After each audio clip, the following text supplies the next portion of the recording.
ஓம் ஸ்ரீ ராகவேந்திராய நமஹா. பிரதிக்ஷிண நமஸ்கிருதி ஸ்தோத்ரே நானேன குர்யாத் பிரதிக்ஷிண நமஸ்கிருதி அப்படின்னு சொல்லிட்டு ராகவேந்திர ஸ்தோத்திரத்தில் சொல்லியிருப்பாங்க. இந்த பிரதிக்ஷிண நமஸ்கிருதி அப்படின்றது சுவாமியை நம்ம பிரதிக்ஷிணம் பண்ணுறது. கொஞ்ச நாளைக்கு முன்னாடி ஒருவர் என்னிடத்தில் என்னுடைய அலுவலகத்தில் உயரதிகாரிகள் இடத்துல எனக்கு ரொம்ப ஏதாவது ஒன்று சொல்லிகிட்டே இருக்கா. நம்ம என்ன தான் நல்ல வேலை செய்தாலும் கூட, ஆனால் நமக்கு அவங்க ஏதோ ஒரு குறை சொல்லிகிட்டே இருக்காங்க சுவாமி, நான் என்ன பண்ணுறது அப்படின்னு கேட்டாங்க. இப்போது நான் அவங்கக்கிட்ட சொன்னேன், சார் உங்களுக்கு எப்போ நேரம் கிடைக்கிறதோ அப்போ நீங்கள் ராகவேந்திர சுவாமிக்கிட்ட போய் அவர் பிருந்தாவனத்தை பிரதட்சணம் பண்ணிட்டு வாங்கோ அப்படின்னு சொன்னேன். அவரும் எப்போல்லாம் நேரம் கிடைக்கிறதோ அப்போல்லாம் போவார், பிரதட்சண நமஸ்காரம் பண்ணுவார். அதனுடைய விசேஷம், இப்போது அவருடைய அலுவலகத்தில் உயர் அதிகாரிகள் இடத்துலேருந்து அவங்களுக்கு கொஞ்சம் நல்ல பேர்லாம் கிடைக்கிறது அப்படின்ற மாதிரி சொல்கிறாங்க. ரொம்ப அப்ரிஷியேட் பண்ணி பேசுகிறாங்க அப்படின்னு சொல்லிட்டு, ராகவேந்திர சுவாமிகள் இடத்துல தினமும் பிருந்தாவனத்துக்கு போயிட்டு குறைஞ்சபட்சம் ஒரு 3 பிரதட்சணம் இல்லை ஒரு 5 பிரதட்சணம், 7 இல்லை 12 இந்த மாதிரி உங்களுக்கு எவ்வளோ தோன்றதோ பண்ணுங்கள். ஆனால் வாரத்தில் ஒரு முறையாவது இல்லை மாதத்திற்கு ஒரு முறையாவது, ஒரு ஞாயிற்றுக்கிழமை உங்களுக்கு விடுமுறை இருக்கக்கூடிய நாட்களில் ஒரு 108 பிரதட்சணம் பண்ணிவிடுங்க.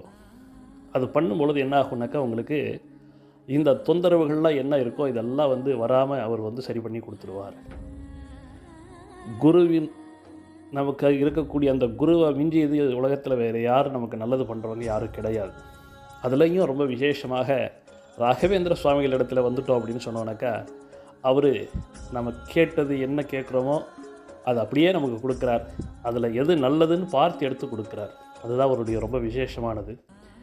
இந்த மாதிரி நம்ம பிரதட்சணம் பண்ணும்பொழுது என்னாகிறது அப்படின்னு சொன்னோன்னாக்கா, இந்த மேற்படிப்புக்காக நம்ம வெளிநாடுகளுக்கு செல்லணும்னு சொல்லிட்டு காத்துட்டுருக்கிறவங்க,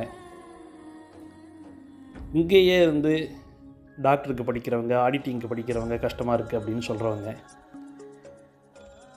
இன்னும் உத்தியோகத்தில் இருக்கக்கூடிய பிரச்சனைகள், வியாபாரங்களில் இருக்கக்கூடிய பிரச்சனைகள், என்னெல்லாம் நமக்கு எங்கெல்லாம் தடையாக இருக்கோ, எங்கெல்லாம் நமக்கு சங்கடமாக இருக்கோ அதையெல்லாம் அவர் சர்வசாதாரணமாக நமக்கு சரி பண்ணி கொடுப்பார். அதனால தான் அவங்களுக்கு சொல்லும்பொழுது ஸ்தோத்ரே நானேன குர்யாத் பிரதிக்ஷிண நமஸ்கிருதி அப்படின்னு சொல்லுவாங்க. ராகவேந்திர ஸ்தோத்திரத்தை சொல்லிகிட்டே பிரதிக்ஷணம் பண்ணுங்கோ. இல்லைன்னாக்கா ராகவேந்திர ராகவேந்திர ராகவேந்திர பாஹிமாம், ராகவேந்திர ராகவேந்திர ராகவேந்திர ரக்ஷபாம் அப்படின்னு சொல்லிட்டு அது கூட சொல்லலாம். இதெல்லாம் இறைவனுடைய பரமானுகிரகம், நமக்கு குருவினுடைய அனுகிரகத்தில் இறைவனை போய் நாம் சேர்த்துக்குண்டான வழி. அப்படி இந்த ராகவேந்திர சுவாமிகளிடத்தில் நாமளும் பிரதட்சண நமஸ்காரங்களை எல்லாம் செய்து அவருடைய பரிபூர்ணமான அனுகிரகத்தை வாங்கிண்டு இந்த உலகத்தில் இந்த கலிக்காலத்தில் நம்மளுடைய வாழ்க்கையில் இருக்கக்கூடிய எல்லா விதமான பிரச்சனைகளையும் சரி செய்து கொண்டு சந்தோஷமாகவும் மகிழ்ச்சியுடனும் வாழ்வோமாக. ஓம் ஸ்ரீ ராகவேந்திராய நமஹா.